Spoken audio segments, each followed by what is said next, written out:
এনআরএসে কুকুর খুনে গ্রেফতার দুই নার্সিং ছাত্রী মৌটুসী মণ্ডল আর সোমা বর্মন। ভাইরাল ভিডিও দেখে তাদের চিহ্নিত করেছে হাসপাতালের তদন্ত কমিটি। পুলিশ সূত্রে খবর, ধৃত ছাত্রীরা দোষ স্বীকার করেছে। তবে কুকুর খুনে তাদের সঙ্গে আর কেউ জড়িত কিনা সেটা তদন্ত করে দেখা হচ্ছে।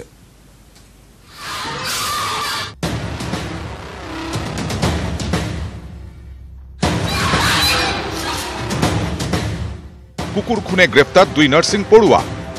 গ্রেফতার নার্সিং এর প্রথম বর্ষের পড়ুয়া মৌটুসী মণ্ডল, গ্রেফতার দ্বিতীয় বর্ষের পড়ুয়া সোমা বর্মন।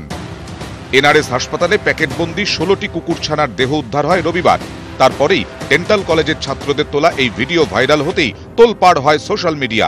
ভিডিওয়ে দেখা যায় নার্সিং হস্টেলের সামনে কুকুরছানাদের পেটাচ্ছেন দুই তরুণী। কুকুরছানাদের আর্তনাদেও পেটানো থামাননি তারা। অভিযুক্তদের গ্রেফতারের দাবিতে গর্জে ওঠেন পশুপ্রেমীরা।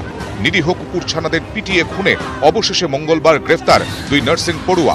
পুলিশের জেরায় দোষ স্বীকার করেছেন ধৃতরা।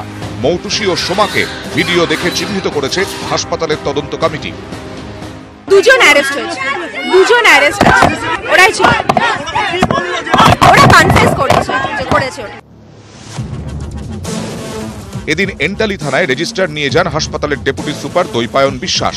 ওই দিন ছাত্রীদের মধ্যে কারা উপস্থিত ছিলেন, কারা ছিলেন না, সমস্ত খতিয়ে দেখে পুলিশ এবং হাসপাতালের তদন্ত কমিটি যৌথভাবেই কাজ করেছে। আজকে আমরা ভিডিওতে যাদের দুজনকে দেখা গিয়েছিল তাদেরকে চিহ্নিত করা হয়েছে। এদেরকে জিজ্ঞাসা করলে সম্ভবত 16 জন কুকুর তো দুজনের নিশ্চয়ই পিটিয়ে মারেননি, বাকিরা দেখছেন এরকম নাও হতে পারে। নার্সিং বিভাগের এক আধিকারিককে জিজ্ঞাসাবাদ করেন তদন্ত কমিটির সদস্যরা। ঘটনাস্থলে যান এন্টালি থানার তদন্তকারী আধিকারিকও। যেহেতু গ্রাউন্ড ফ্লোরের পাশেই ঘটনাস্থল, তাই গ্রাউন্ড ফ্লোরের পড়ুয়াদেরও জিজ্ঞাসাবাদ করা হয় হাসপাতালের নিরাপত্তা রক্ষীদেরও। হাসপাতালের তদন্ত কমিটি 6 সন্দেহভাজনের তালিকা তৈরি করে। 5 জনকে চিহ্নিত করে তদন্ত কমিটি। 5 জনের মধ্যে 3 জন পড়ুয়া ও 2 জন কর্মী। এই 3 পড়ুয়ার মধ্যে মৌটুসী ও সোমাকে ওই ভিডিওয়ে দেখা যায়। তবে যেহেতু শুধুমাত্র 2 জনের পক্ষে 16টি কুকুর পিটিয়ে খুন করা সম্ভব নয়, তাই বাকি কারা কারা জড়িত ছিল তা খতিয়ে দেখছে পুলিশ। নিউজ 18 বাংলা। যে খবরে চোখ রাখবো, চিতাবাঘের হামলায় শিশুর মৃত্যু। ডুয়ার্সের গেরগান্ডা চা বাগানের ঘটনা। গতকাল ঘুমন্ত শিশুকে নিয়ে যায় চিতাবাঘ। মায়ের কোল থেকে শিশুটিকে নিয়ে যায় বাঘ, এমনটাই কিন্তু জানতে পারা যাচ্ছে। আজ ক্ষতবিক্ষত দেহ উদ্ধার করা হয়েছে শিশুটির।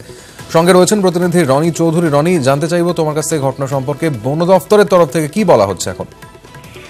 তোমাদের তো আজকে সকালবেলা কিন্তু সেই শিশুর মৃতদেহ উদ্ধার হয়, যার নাম প্রতিমা ওরাও, 3 বছর বয়স।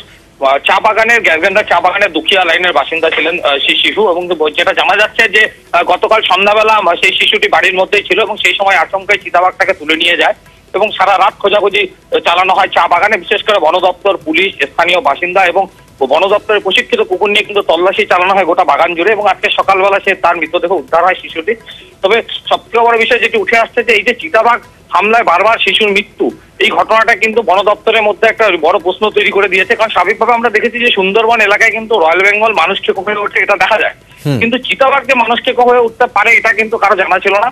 স্বাভাবিকভাবে এটা কি মানুষকে হয়ে ওঠা, নাকি এর পিছনে বন দপ্তরের যেটা প্রশ্ন উঠছে যে জঙ্গলের ভিতরে খাদ্যের অভাব তৈরি হয়েছে, কি কারণে চিতাবাঘ বারবার হামলা করছে ডুয়ার্সের এই প্রত্যন্ত এলাকাগুলিতে, এটা কিন্তু বড় প্রশ্ন হয়ে তৈরি হয়েছে। একদমই একটা উদ্বেগেরও বিষয় এবং আশঙ্কারও বিষয় বটে। কথা বলছিলাম প্রতিনিধি রনি চৌধুরীর সঙ্গে।